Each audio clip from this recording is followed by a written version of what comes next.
So you said, what's the problem with the black community? Let me hear that. The problem with our black community is we don't stick together like we should. We Yeah. Mm-hmm. always criticize why people are staying at home with their parents or why people stay at home in general. Mm-hmm. For the simple fact Yeah, of it won't be, bro. is, we should definitely stay at home to stay with each other until Mm-hmm. we're married. I lividly believe that. If you're not ready to leave home, don't. Indeed. I'm with that. Build something on your family. Put Mm. y'all money together. Buy Mm. land. Mm. Build an economy. Stick Cook. together in Cook. this fucked up world that we're in, you know? No, Because I'm they with it. already I'm Unfortunately, with that though, made too.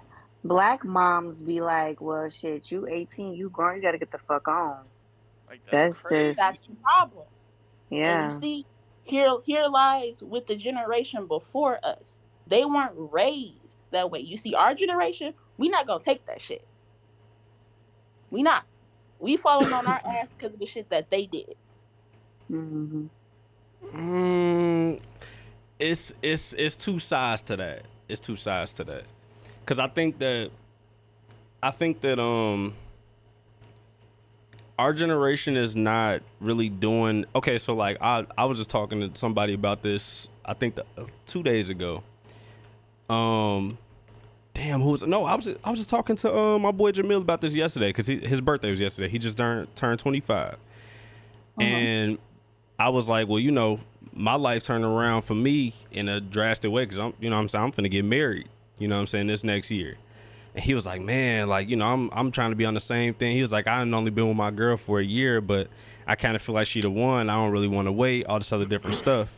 And eventually we got to the conversation we was talking about the fact that the things that we was going through when we was, 20, a little bit younger than that, 17, 18, different stuff like that. We was thinking that we knew certain things and we was really babies for real. Like we had certain stuff that we just did not understand for real. It took for us to get, I'm 24, he's 25. It took for us to get a little bit older and experience some stuff and then realize kind of what our parents was talking about. Because some of our parents, I'm not saying all, but some of our parents do tell us some stuff, but it's the hard head syndrome that's on a lot of these youth, I would say. A lot of us that we don't necessarily want to hear what is being told to us. We want to get our own experience. And sometimes the negative effects that come with you getting your own experience is hurt, trauma, and then you get stagnant and stuck in a way of thinking because you got hurt somewhere down the line and you can't wipe off, you know what I'm saying, or put a bandage on the wound that you got. That's a lot of the issues that we have, and we could say with parents. Now, don't get me wrong, I'm with y'all when y'all saying parents. When you turn 18, kick your kids out, they find their own way. When you 18, you don't know a thing. You don't know anything Hell at all. no. Mm-mm. You're not even legal enough to drink, so you really don't know anything for real. And I'm with that. Like now, I will say this: there has to be a grooming that's happening if your kid's gonna stay with you and they pass 18. Your kids shouldn't just, and I ain't talking about just getting a job. I'm talking about actual responsibilities, money management, having a passion. You look around, a bunch of youth don't have a passion. They got different stuff that they like, but they don't have a thing that they can call their own. They don't have something they wake up and they get into it, a hobby that is their own thing, not just talking about it making them money, like something that they actually enjoy. And if it is something that they enjoy, a lot of it is making music. A lot of it is trying to be the next TikTok creator and all this other different stuff. And we talked about that in one of my recent videos too. It's a 95.5 chance that you actually are going to pop off with that. Everybody rap. Everybody want to be a TikTok and YouTube influencer. So you got to find Hmm. something that's going to pocket you a specific kind of way if you actually are going to thrive. And I think that that's a major issue within like pretty much everybody's community. But if we think about the black community, I think it's the fact that like on the sides of education and then also with parents just kind of like, lackluster with their kids in terms of raising them and having benefits Hmm. for them. I don't disagree with you there that there are our older generations are not leaving. It's a thing called legacy. You know what I'm saying? That has to be created. That's left for you. So when your parents ain't here no more, you can still have something to live off of outside of what you do. there's not a whole lot of that that's being left, but it is up to our generation too to start thinking about certain things that we want for ourselves in spite of our parents. If they don't do a thing, you shouldn't just say, well, you know, my parents didn't. Man, screw that. You got to think about what you doing too. What are you doing? What are you doing for tomorrow? Not today, not right now, for tomorrow, for next week, next month, next year. Like that type of conversation need to be had too. You know what I'm saying? I definitely feel that. Right. Yeah, I feel Yeah, like. I agree. Oh, my fault. Go ahead. Go ahead, James. Oh, I was gonna say, yeah, I agree. I agree with what everybody's saying. Yeah, I just the older, like, my experiences, like a lot of the older generation, they like kind of they be a lot of judgmental and like a lot of things that us on younger generation do, and they just don't understand that Mm-hmm. an 18-year-old or even up to like a 22-year-old or even older, anybody in this economy, it's hard to live on your own. You gotta, Yeah. and Hmm. if you are living it, you can do it, but you're slaving to make ends meet, and that's not a way that. And depending on what state you live in, like Yeah. Jersey, good God, like I know Ty can speak about, like, say it's like good God, live out here, bro, like to live on your own, you got to be slaving. I mean, if you want to live in the slums, yeah, you can make it, but dang, what kind of living is that? You know. Nah, I feel it. So it's just they don't understand that it's hard. It's hard out here. I think that they do to an extent they get it. I think that the the thing that they don't get is that time, and I think they're starting to realize it more and more, that time is really, really different than what it was. Like, use the advancement of technology, how Drastically. you can Hmm. get certain stuff done from in your home. Like my significant other, my girlfriend, she has a work from home job. For some of our parents, that was not something that was accessible to them at all. Like, you had to get up Right. and go to somebody's job and be an employee. Like, that's what you had to do. It wasn't an attitude that you can just be your own boss and start a business from inside your home. You know what I'm saying? Or get connected with a couple of people, and now y'all got a business that's making y'all hundreds of thousands of dollars to millions of dollars and stuff like that off of a couple of months of determination. You know what I'm saying? Some hard work, smart working. That wasn't something that was full on possible. Like, you needed to do a lot more hand work. Now you ain't really got to do no hand work. You literally let electronics do half the work for you. I mean, AI do half the. If I want to write an essay right now, I can go back to school because I ain't got to write no papers no more. If I want to write a paper, I can tell them write a paper about this, and that, make it 7, 8 paragraphs, 10 paragraphs, damn near if I need it, whatever, just for a little small little excerpt or something like that, and send that shit off, and it'll be typed like and say at college level, and it'll put a bunch of big words in there and make me look smart, whatever it need to do, just so I can pass. Which was what we was trying to do, or a lot of our parents and different people was trying to do anyway when they was in school. They was just trying to pass. They were just going through trying to get out of school so they can get the degree, have the job they need so they can supply for their family.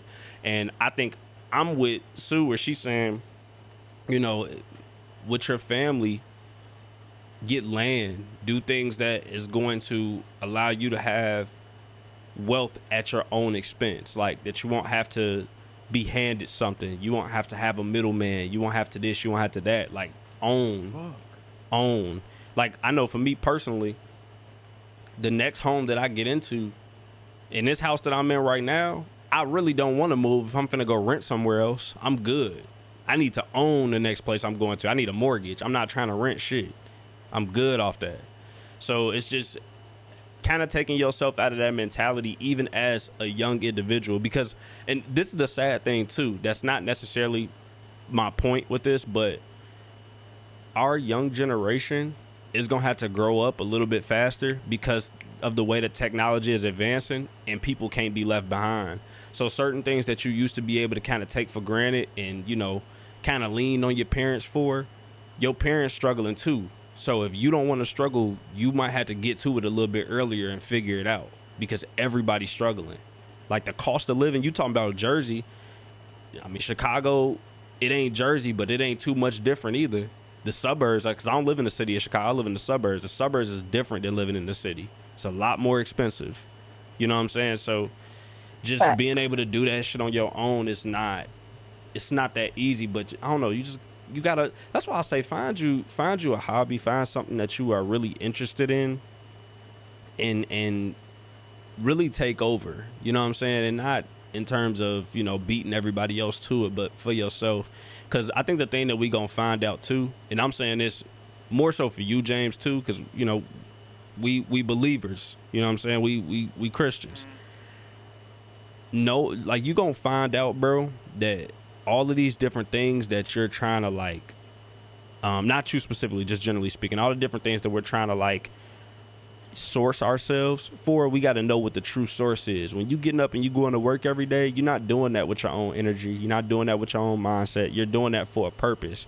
And the purpose is to uplift God. So I believe, truthfully, the reason why I'm sustained the way that I am is because a lot of the things that I do is to uplift God. So a lot of the different struggles that a lot of people at 24 years of age have, I don't have, because I'm doing the work that other people maybe don't know that they should be doing, aren't willing to do, don't find the time to do, but I'm blessed because of it. I have struggles. I got different things that I deal with, but I'm not struggling the same way as somebody else might be, or certain things that's a huge issue for some people is not an issue for me, because I feel like a lot of those hangups God is taking care of. He don't even allow me to see it. A lot of the world issues that people have, I don't even see that stuff. It don't bother me at all. I'm not affected because of what I'm doing. So I think that when people, and we're seeing it too, a lot of people are really starting to try and turn themselves over to God and seeing, like, okay, I've been having this itch, and you know what I'm saying, I now I'm gonna have to go ahead and scratch and get connected with God for real. He been tugging at me. I think that that's a thing that's happening now too, especially with the advancement in technology and people getting left behind and struggling and falling apart and stuff like that. We finding out that our sources is not in those things for real, because they're always gonna change. You got to be connected to something else, something that's everlasting. So I think that that's a huge thing that the world is just going to have to figure out for themselves. Right. Nah, you spit, man. Preaching. I Go think spit. that the only thing that I have to say is for the people who kind of don't have parents who, because I feel like parents now, they use social media and shit, and they can learn things. But for the ones who kind of closed-minded or just didn't look out to learn, like, I feel like that's what's important, to have friends with similar mindsets and goals and God. aspirations. Yeah. Because if it, you know what I mean? Like, okay, maybe you can't go ahead and get land or do all these things by yourself, but, you know, maybe if you have a good set of friends and that you really locked in with, and it's like family, y'all can go ahead and do that. Okay. Like, You know what I mean? I agree with that. And I'm finna give an example. I'm not going to call no names out, but I've been seeing a lot of people get disconnected from organizations, teams, and different stuff like that within our community, because they finding out, bruh, is you're only going to find so many things that's real, bro. Why have we all been connected to Up for a whole year now? If not connected to each other longer than that, but to this team, haven't let it go, especially after the last, I'm gonna be honest and transparent, after the last 3 months we had, it really ain't no reason for us to be like, we're connected to a team, for real, other than the fact that what we have is real and is genuine, and it brings us something other than, this is what I'm putting out on social media, it's gonna get me likes, it's gonna get me comments, it's gonna boost my subscribers, it's gonna put some money in my account. It's greater than all of that. It's an actual genuine love that we got here, the community that we build in. We're affecting people's lives on a daily basis. And I'm seeing people leaving teams, leaving organizations that's quote unquote not doing anything for them. But it's because that stuff doesn't have substance. It's not a real source. It's like plugging a plug into a dead outlet. You're not getting anything from it. You're not going to get no power from it. You got to find a good outlet, a resourceful outlet that's going to, as much as you put into it, is going to give back to you. It's going to feed you. It's going to replenish you. It's going to cover you. It's going to give you what you need. And I think that a lot of us are trying to find a quick ticket for a lot of different stuff, to kind of scratch whatever itch that we got, but we not healing wounds that people got with a lot of the different things that we doing. It could be jobs. It could be relationships. It could be teams, organizations, all of these different things. Like, we're not fulfilling that. And we got to find a way to fulfill those things. Right. And what we I doing agree here with is that. we're actually doing that. Like, in here, we're not afraid to have certain conversations. We're not afraid to have debates. We're not even afraid to have arguments that turn into heated debates. But at the end of the day, in here, we ain't like I said, I ain't gonna call no names out. But in here, if something gets so heated that you feel like you got to disconnect, it's really you. It's not nobody in here. Like, the core that's in here, like the collective, and even some what's the name, ultimate potential community members, even some of them, it's not them.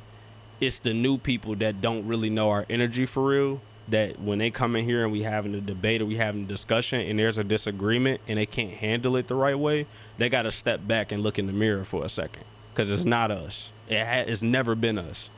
When we look back and we looking at everything, it's like, oh damn, you know what I'm saying? Like, we can see where we wrong, and we've had a couple.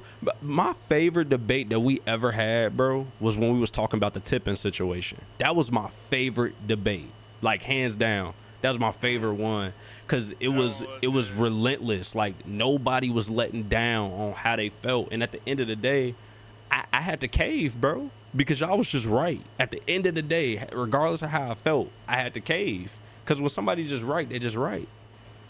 And I think that a lot of people, like, when they get to a point, we had this new thing that's been out for the last couple of years, and people say, well, I agree to disagree.